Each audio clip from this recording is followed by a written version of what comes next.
ನಮಸ್ಕಾರ. ಬೆಳಗಾವಿ ವರದಿ ಯೂಟ್ಯೂಬ್ ಚಾನಲ್ಗೆ ಸ್ವಾಗತ. ಬೆಳಗಾವಿ ನಗರದಲ್ಲಿ ಭವಿಷ್ಯದಲ್ಲಿ ಕುಡಿಯುವ ನೀರಿನ ಸಮಸ್ಯೆ ಉಂಟಾಗದಂತೆ ಶಾಶ್ವತ ಪರಿಹಾರ ಕಲ್ಪಿಸುವ ನಿಟ್ಟಿನಲ್ಲಿ ಮಹತ್ವದ ಮನವಿಯೊಂದು ಸಲ್ಲಿಕೆಯಾಗಿದೆ.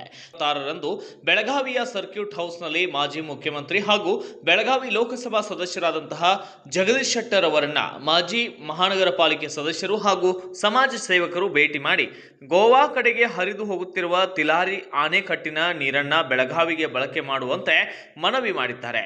ಮನವಿ ಸಲ್ಲಿಸಿದವರು ಹೇಳುವಂತೆ ತಿಲಾರಿ ಅಣೆಕಟ್ಟಿನಿಂದ ಪ್ರತಿದಿನ ಸಮುದ್ರದತ್ತ ಹರಿದು ಹೋಗುತ್ತಿರುವ ನೀರನ್ನ ಸಮರ್ಪಕವಾಗಿ ಯೋಜಿಸಿ ಮನವಿ ಸಲ್ಲಿಸಿದವರು ಹೇಳುವಂತೆ ತಿಲಾರಿ ಅಣೆಕಟ್ಟಿನಿಂದ ಪ್ರತಿದಿನ ಸಮುದ್ರದತ್ತ ಹರಿದು ಹೋಗುತ್ತಿರುವ ಆ ನೀರನ್ನ ಸಮರ್ಪಕವಾಗಿ ಯೋಜಿಸಿ ರಾಕಸ್ಕೊಪ್ಪ ಜಲಾಶಯಕ್ಕೆ ಹರಿಸಿದರೆ ಬೆಳಗಾವಿ ನಗರ ಮತ್ತು ಸುತ್ತಮುತ್ತಲಿನ ಪ್ರದೇಶಗಳಿಗೆ ವರ್ಷ ಪೂರ್ತಿ ಸಾಕಷ್ಟು ಕುಡಿಯುವ ನೀರನ್ನ ಒದಗಿಸಬಹುದಾಗಿದೆ. ಅಲ್ಲದೆ ಕಳಸಾ ಬಂಡೂರಿ ಯೋಜನೆಗೆ ಪೂರಕವಾಗಿ ತಿಲಾರಿ ರಾಕಸ್ಕೊಪ್ಪ ಸಂಪರ್ಕ ಯೋಜನೆಯನ್ನ ಜಾರಿಗೆ ತರಲು ಕರ್ನಾಟಕ ಮತ್ತು ಮಹಾರಾಷ್ಟ್ರ ಸರ್ಕಾರಗಳು ಜಂಟಿಯಾಗಿ ಮಾತುಕತೆ ನಡೆಸಬೇಕೆಂದು ಒತ್ತಾಯಿಸಲಾಯಿತು.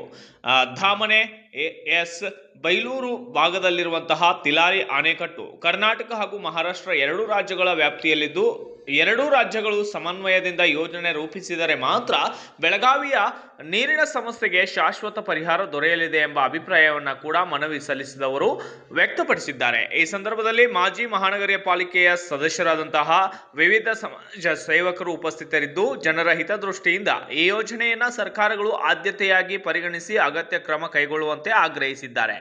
ಈ ಬೆಳವಣಿಗೆ ಕುರಿತು ನಿಮ್ಮ ಅಭಿಪ್ರಾಯವೇನು? ತಿಲಾರಿ ನೀರನ್ನು ಬೆಳಗಾವಿಗೆ ತರಬೇಕು ಎಂದು ನೀವು ಭಾವಿಸುತ್ತೀರಾ? ನಿಮ್ಮ ಅಭಿಪ್ರಾಯವನ್ನ ಕಾಮೆಂಟ್ ಮೂಲಕ ತಿಳಿಸಿ.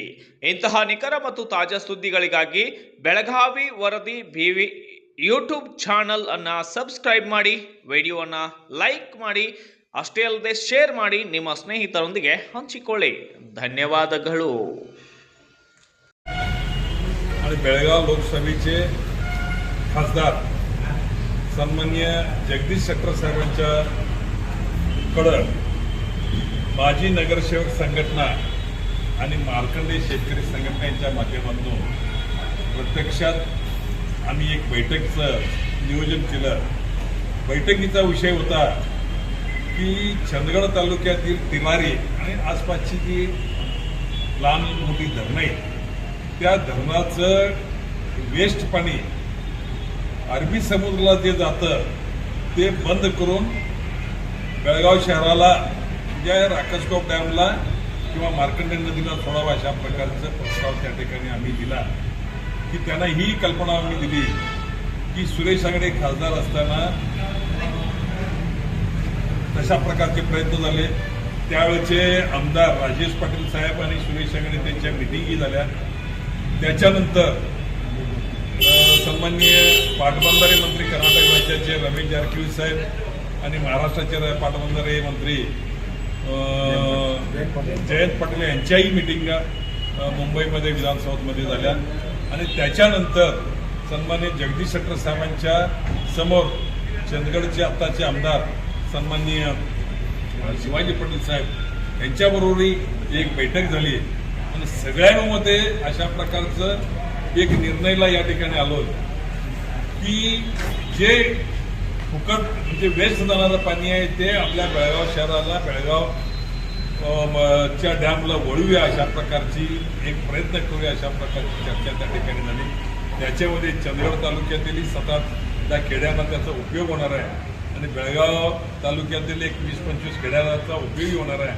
आणि जास्तीत जास्त करून बेळगाव शहराचा डॅमला जर पाणी सोडला, मार्कंडेय नदीला पाणी आलं तर बेळगाव शहराला पाण्याची समस्याची कमी जास्त प्रमाणात भेडसावते. त्याच्यामध्ये थोडंफार रिलीफ मिळण्याची शक्यता आहे. त्यासाठी हे तुम्ही प्रयत्न करावे अशा प्रकारची आग्रहाची मी त्यांना विनंती केलेली आहे. आणि त्यांनी सुद्धा स्पष्टपणे सांगितलेलं आहे की याच्यात राजकीय कुठलंही मतभेद न आणता मी महाराष्ट्राच्या मुख्यमंत्र्यांनाही पत्र लिहितोय, तिथल्या चंदगडच्या आमदारांनाही पत्र लिहितोय आणि त्याच्यानंतर एकदा इन्स्पेक्शन झाल्यानंतर इथला जिल्ह्याच्या पालकमंत्री सन्माननीय सतीश जारकिहोली साहेबांनाही सगळ्यांनी मिळून विनंती करूया आणि सामूहिकरित्या राजकारण विहिरीत हे पाणी आणूया. आणि माजी नगरसेवक संघटनेनं आणि शेतकरी मार्कंड शेतकरी संघटनेने ही जी मागणी केलेली आहे या मागणीला यशस्वीरित्या सगळ्यांनी मिळून पाठपुरावा करून यशस्वीरित्या करूया अशा प्रकारचे त्यांनी शब्द या ठिकाणी दिलेले आहेत. ನಾವು ಬೆಳಗಾವಿ ಸರ್ಕಿಟ್ ಹೌಸ್ನಲ್ಲಿ ನಮ್ಮ ಕರ್ನಾಟಕ ರಾಜ್ಯದ ಮಾಜಿ ಮುಖ್ಯಮಂತ್ರಿ ಹಾಗೂ ಮತ್ತು ಬೆಳಗಾವಿಯ ಸಂಸದರಾದ ಜಗದೀಶ್ ಶೆಟ್ಟರ್ ಸಾಹೇಬರಿಗೆ ಇವತ್ತು ನಾವು ಭೇಟಿಯಾಗಿದ್ದೀವಿ. ನಾವೆಲ್ಲ ಬೆಳಗಾವಿಯ ಮಾಜಿ ನಗರ ಸೇವಕರ ಸಂಘಟನೆ ವತಿಯಿಂದ ನಮ್ಮ ಅಧ್ಯಕ್ಷರು ಇವತ್ತಿನ ದಿವಸ ಭಾಳ ವಿಸ್ತಾರವಾಗಿ ಇದಕ್ಕಿಂತ ಮೊದಲು ಆದಂಥ ಪ್ರಯತ್ನಗಳು ಮತ್ತು ನಮ್ಮ ಸುರೇಶ್ ಅಂಗಡಿ ಸಾಹೇಬರಿದ್ದಾಗ ಇದನ್ನು ಒಂದು 2-3 ಸಲ ಮಹಾರಾಷ್ಟ್ರದ ಮಾಜಿ MLA ಹಾಗೂ ಈಗಿನ MLA ಎಲ್ಲರೂ ಸೇರಿ ಅದನ್ನು ತಿಲ್ಲಾರಿ ಡ್ಯಾಮದಲ್ಲಿ ಇರುವಂಥ ನೀರು ಅದು ಘಾಟದಲ್ಲಿ ಇರುವುದರಿಂದ ಅಲ್ಲಿ ನೀರಾವರಿ ಯೋಜನೆಗೆ ಅದು ಲಭ್ಯ ಆಗುವುದಿಲ್ಲ ಮತ್ತು ಆ ನೀರು ಹೆಚ್ಚಾಗಿ ಒಳಹರಿವು ಅದು ವೇಸ್ಟ್ ವಾಟರ್ ಅದೆಲ್ಲ ಅರಬ್ಬಿ ಸಮುದ್ರಕ್ಕೆ ಸೇರ್ತದೆ, ಗೋವಾಕ್ಕೆ ಸೇರ್ತದೆ. ಆ ನೀರನ್ನು ನಮ್ಮ ಬೆಳಗಾವಿ ಜನತೆಗೆ ಸೌಲಭ್ಯ ನೀರಿನ ಸಮಸ್ಯೆ ಒಂದು 50 ವರ್ಷ ಮುಂದಾಲೋಚನೆ ಇಟ್ಕೊಂಡು ಅದನ್ನು ಈಗಾಗಲೇ ಪ್ರಯತ್ನ ಆಗಿದೆ. ಅದೇ ಪ್ರಯತ್ನವನ್ನು ತಾವು ಮುಂದುವರಿಸಬೇಕು ಮತ್ತು ಅದನ್ನು ಯಶಸ್ವಿ ಕಾಣಿಸಬೇಕು ಅನ್ನುವಂಥ ಮನವಿಯನ್ನು ಇವತ್ತು ನಾವು ಮಾಡ್ಕೊಂಡಿದ್ವಿ. ಅವರು ಸಹ ಅದನ್ನು ಇಂಪಾರ್ಷಿಯಲ್ ಯಾವುದೇ ಪಕ್ಷ ಭೇದ ಭಾವ ಇಲ್ಲದೆ ನಾನು ಇಲ್ಲಿಯ ಪಾಲಕ ಮಂತ್ರಿ ಸತೀಶ್ ಜಾರಕಿಹೊಳಿ ಅವರಿಗೆ ಹಾಗೂ ಇದಕ್ಕಿಂತ ಮೊದಲು ರಮೇಶ್ ಜಾರಕಿಹೊಳಿ ಮಾಡಿದ ಪ್ರಯತ್ನಕ್ಕೆ ಎಲ್ಲವನ್ನೂ ಸ್ಪಂದಿಸಿ ಮತ್ತು ಮುಂಬರುವ 20ನೇ ತಾರೀಕಿನಿಂದ ಅಧಿವೇಶನ ಚಾಲೂ ಆಗ್ತದೆ. ನಾನು ರಾಷ್ಟ್ರ ಮಟ್ಟದಲ್ಲಿ ಇದರ ಚರ್ಚೆ ಮಾಡಿ ಮತ್ತು ಮುಂಬೈಯ ಫಡ್ನೀಸ್ ಅವ್ರಿಗೂ ನಾನು ಮಾತಾಡಿಬಿಟ್ಟು ಒಂದು ಹಂತಕ್ಕೆ ತಂದು ಅದನ್ನು ನಾವು ಒಂದು ಯಶಸ್ವಿ ಕಾರ್ಯ ಮಾಡೋಣ ಅನ್ನುವಂಥ ಅಸೂರೆನ್ಸ್ ಕೊಟ್ಟಿದ್ದಾರೆ. ನಾವು ಅವರಿಗೆ ಮನವಿ ಮಾಡಿದ್ದೀವಿ. ಇಲ್ಲಿ ಯಾವುದೇ ರೀತಿಯಿಂದ ಒಂದು ಕಾಲದಲ್ಲಿ ಮಹಾರಾಷ್ಟ್ರಕ್ಕೆ ನೀರು ಕೊಡಬಾರ್ದು ಅನ್ನುವಂಥ ಯಾವ ಉದ್ದೇಶದಿಂದ ಹೋರಾಟ ಆಗ್ತಿತ್ತು, ಈಗ ಅವರೇ ಆಗಿ ನಮಗೆ ನೀರು ಕೊಡ್ತೀನಿ ಅಂದಾಗ ನಾವು ಅದನ್ನು ಭಾಳ ಹೆಮ್ಮೆಯಿಂದ ಮತ್ತು ಸ್ವಾಗತಕರವಾಗಿ ಅದನ್ನು ನಾವು ಪರಿಗಣಿಸಬೇಕು.